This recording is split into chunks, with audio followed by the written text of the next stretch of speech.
Hello friends, I hope you're doing really well, and I have a video for you around a little bit of an inquiry process that you can use for yourself to get to maybe a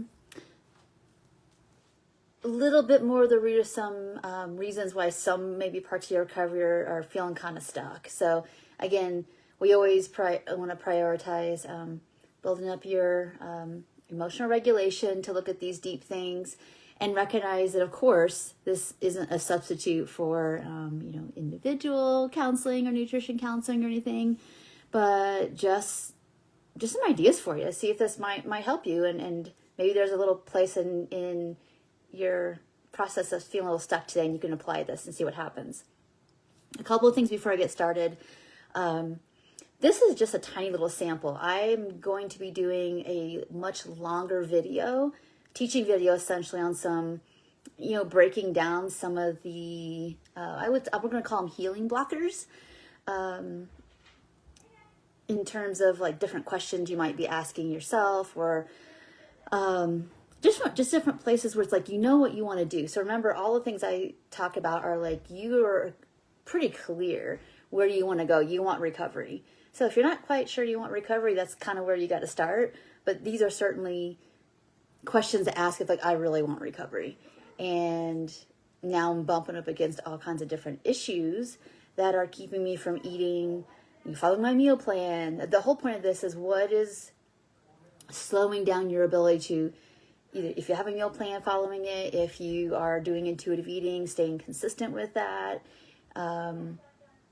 if you are having trouble with like overfunctioning, overworking, not planning, just workaholism, thinking that other things in your life are the higher priority than, like, you're putting maybe these thoughts and efforts into recovery. But then if someone were to look at your life from the outside and be like, it seems like your biggest priority is working extra, or taking over projects, or because you don't really have time to cook or shop or journal or read or do anything and for your recovery, those kind of things. If you're noticing those things are happening, like these blockers, then of course, fear of gaining weight, whatever the things are, then these are things to notice. And by the way, I see this on my shirt. I just spilled water on myself, so you can hopefully that's not a distraction for you. So anyway, so here's some things to be thinking about. You're wanting to recover, you're wanting to follow your meal plan, you're wanting to eat from hunger and fullness, you're wanting to take your vitamins or whatever, sleep, improve your sleep, find movement you like, but you're just feeling blocked in these things. So let's talk about that. What could be some issues? So we're going to call this first section healing blocking issues, and those are things like fear of knowing the truth, fear of emotions, lack of trust. I mean, not just in your body, but maybe of other people's intentions trying to help you. Maybe you hear thoughts like, it's not really that bad, and everybody else is dieting, and other people at the gym are doing this or that. So really this external focus on maybe how it basically a minimization of the issue. I would call that number one to look at is like, what are some healing blocking issues, right? And most of that's going to include like fear of pain, fear of looking at things, fear of emotions, not being able to express those or name those, denial. Those are things to kind of look at. Like, is any of that what is causing maybe some of my frustration? And we'll ask some questions about that in a minute.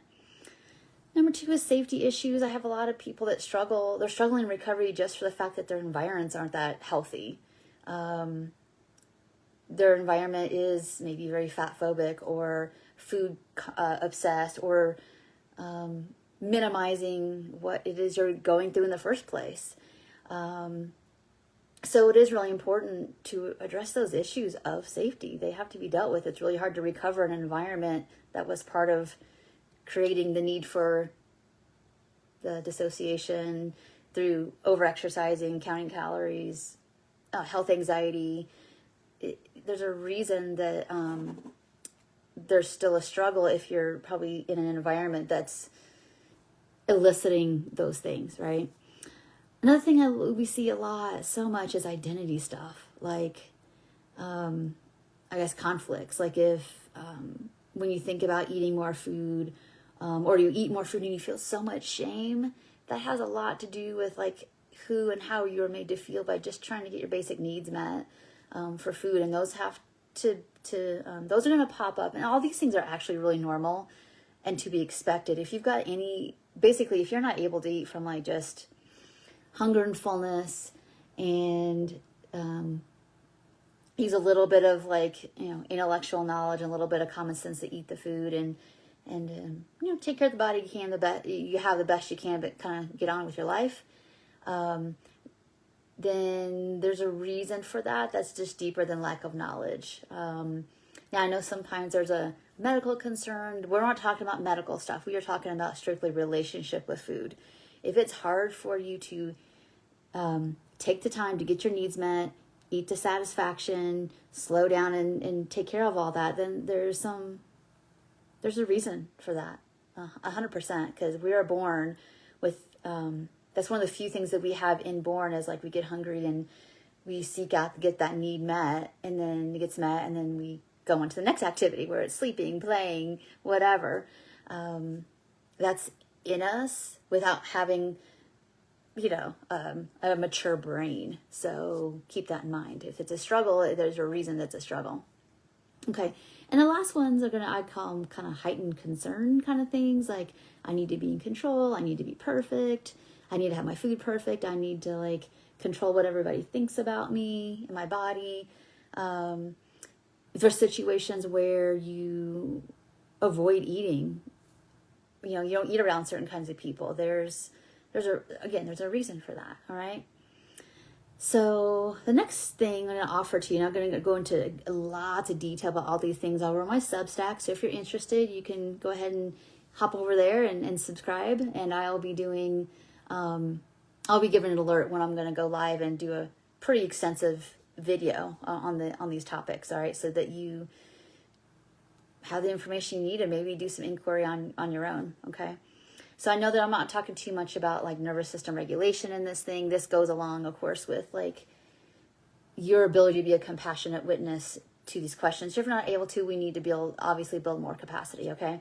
So the last thing before I hop off, start asking yourself these questions. What would it mean? Questions. What would it mean if I don't eat perfectly?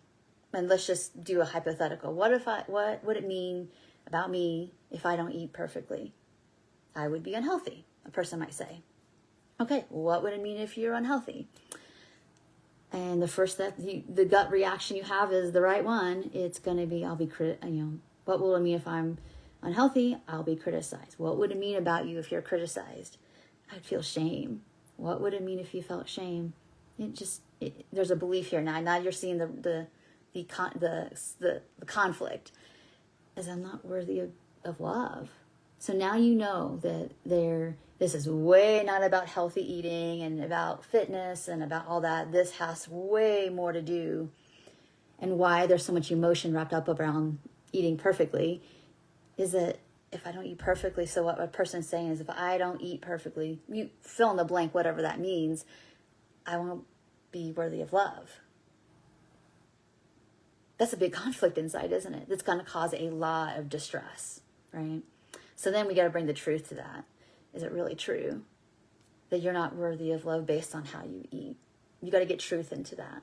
And that, whether it's quickly or it takes a little time for that to kind of settle in your system, that's a little bit of the process. You just have to get to the truth. But sometimes we don't even know what it is, and we're really firm that it's about healthy eating when really you can still eat fruit and vegetables and a variety of food and all that and be worthy of love. But if something deep down in you doesn't really believe that, or if there's only one right way to do it, and you don't do it that way, or that's not actually your preference, that's not really based on what your body needs, now you have a conflict, which is why it's so hard for people to just do the things and not be caught up in what other people are thinking or doing or saying, and you listen to your body. All right. So I hope this was helpful. Again, I'm going to go a little deeper over on the Substack if you're interested in learning more about that. There'll be a link in my blog post this week to get to that Substack. And if you want to subscribe, you can, to get this information. I do want to make an alert about it. So if you subscribe, you can do the free subscription, and there's no charge, and you'll get an alert to when I'm going to do that class. However, the class will have there's a little small cost to it, like $10 or something. And if we do it live, you come live, I can answer your questions about it. So I think that's it for now. I hope you enjoyed this little quick dive into a process. And if you have any questions, please let me know. Talk to you soon. Bye for now.